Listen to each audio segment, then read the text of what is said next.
नमस्कार सम्मानीय पूज्यस्पद विचारक मंडली मोर नमस्कार उपस्थित मोर पूज्य अभिभावक मंडली एवं मोर प्रिय छोट बड़ भाई और भौणी माने एठारे देश गठन रे मोर किछि भूमिका रही मु मोर स्वल्प सचित ज्ञानर परिसर मध्य किछि कहिबार प्रयास करुछि एवं एही प्रयास मध्य मु आपण मानकु आशीर्वादर कामना करुछि।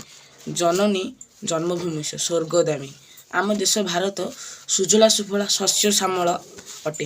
यार दर्शन संस्कृति कला स्थापत्य द्वारा यह विश्वसुर रूपे परिचित थिला। मात्र विदेशी मानक अरूप दृष्टि यह उपरे पड़िबारु यह हेला कला देश। दीर्घ वर्षर पराजित एड़ाई स्वाधीनतार नूतन संस्कृत जमिला। 1947 मसीहा अगस्ट मास 15 तारिख दिन से दिन ठार आम देश भारत विकास पथरे आगे चली। मात्र दुखर कथा यह जे आम देश भारत पूर्ण विकसित राष्ट्र रे परिगणित हो पारिला।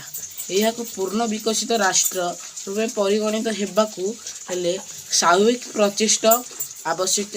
प्रथम राष्ट्र संपत्तिर सुरक्षा करी उत्तम सरकार गठन करने पाई भोट दान करवा, सबु सैन्य मानकर सुरक्षा तथा स्वच्छता करवा, आवश्यकता लोक बुझाई प्रकृति में यह रक्षित करवा।